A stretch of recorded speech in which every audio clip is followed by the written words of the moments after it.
Hey guys, and welcome to a different type of video on a different channel. I'm sure John or JCC has explained to you what this is. Yeah, so I haven't.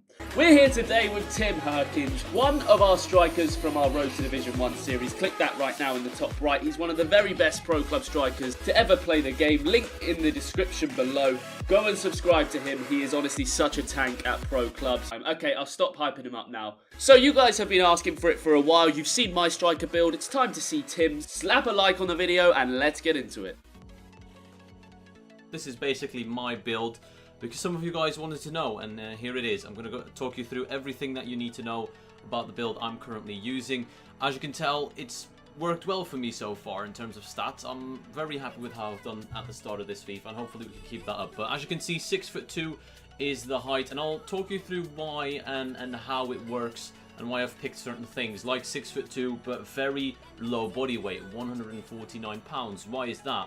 If I add 3 pounds onto that, I gain 5 strength, but I lose 1 sprint speed, 3 agility, and 2 jumping. Now, the jumping, the sprint speed, that's not really the big issue for me. Agility for me is a very, very important stat on this FIFA, and you need to get your agility as high as possible. It's pivotal for a striker to be able to turn quickly, whether he's looking for a pass, to shoot, or to get into position. Agility is an underrated stat, and strength, although it's a +5 upgrade, I'm not really a physical player. I don't tend to battle with defenders shoulder to shoulder.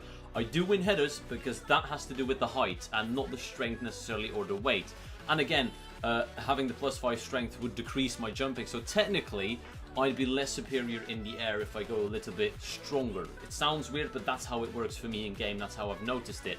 If I go to 6'3" or higher, you can tell I'm taking a massive hit on the pace department. I don't mind losing 1 sprint speed or acceleration, but -3 sprint speed and -2 acceleration as well as the balance and agility is just too much for me.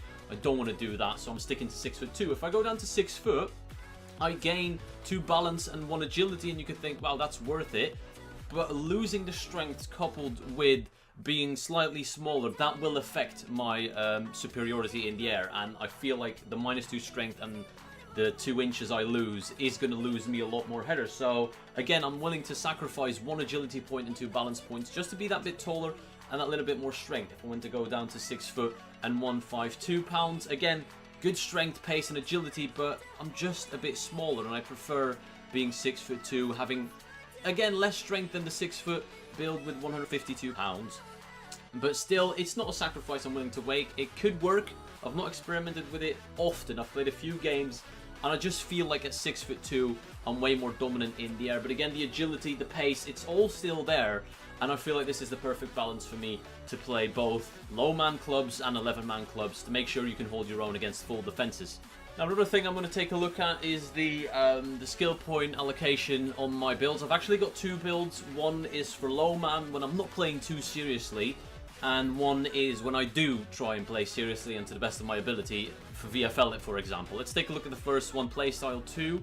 I can immediately tell by the skill point allocation that this is my serious build. This is the build I use when I'm trying to do everything. I'm trying to get the most out of my pro. As you can see, all the pace, in terms of physical, all the strength, just get it up there if you want, because strength is more important than stamina. If you have to make a choice between both of them, I'd go for strength. Stamina seems to be alright this FIFA. You could run for a full 90 minutes without any problems usually. No defending points, don't waste them in there if you're a striker. Everything for dribbling. You could say if you're not really a skiller, you can take off your skill moves and, you know, 4-star would be enough for you. I like to have the 5 stars for the fake Rabonas and the running of Kocha flicks. Again, you may not use that, you may not have that in your arsenal, so get rid of that. In terms of passing, I've got near enough everything except giant throw, you don't need that. An extra long passing one, again, 66 long passing up to 68, you're not going to feel that difference, and you're not going to play too many long passes anyways as a striker. Set piece specialist is useless as well for strikers if you're not on set pieces. In shooting, I've actually not got a lot. You'd think a striker would have most of the shooting upgrades, but no, I haven't. The finishing, shot power and long shots is what I've gone for, as well as all the weak foots, and as you've probably seen on JCC's channel already, Link in the top right hand corner right now. There is a weak foot glitch. You don't want to waste your points in volleys unless you're messing around, but when I'm playing seriously, I don't really tend to go for volleys, so that's why finishing, shot power and long shots are the 3 main things you should get. And I know JCC has got finesse shot on. I personally don't rate it, and that's why I don't have it on.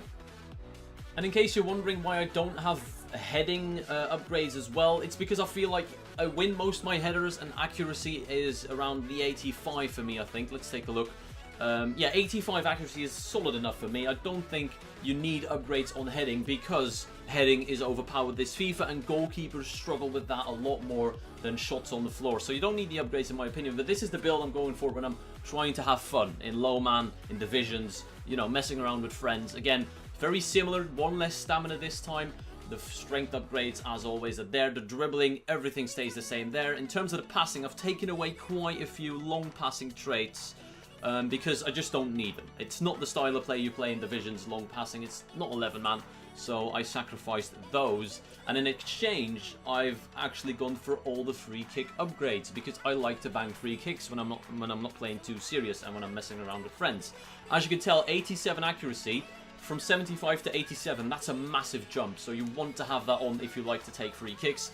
I did sacrifice weak foot, again, not advisable if you're playing with people in competitive leagues and BFL, etc. Don't do that. Weak foot is pivotal to the way you play in 11-man. You're not going to get many free kicks when you're playing 11-man or competitive league, so you might as well take that off and get your weak foot. Very important, I can't stress that enough, but when I'm playing around with friends, not too serious, I don't mind losing that. Again, the pace, everything is right there, as you can tell. And that's pretty much it for me. I think I've covered everything that you need to know. If there are any more questions, I'll be sure to check the comment section on this video and reply to as many of you as I can. That being said, I hope you enjoyed. I want to thank you all for watching, and I'll see you all... wait, that's my outro. Fuck, no. Just cut it here, John. Just edit that out.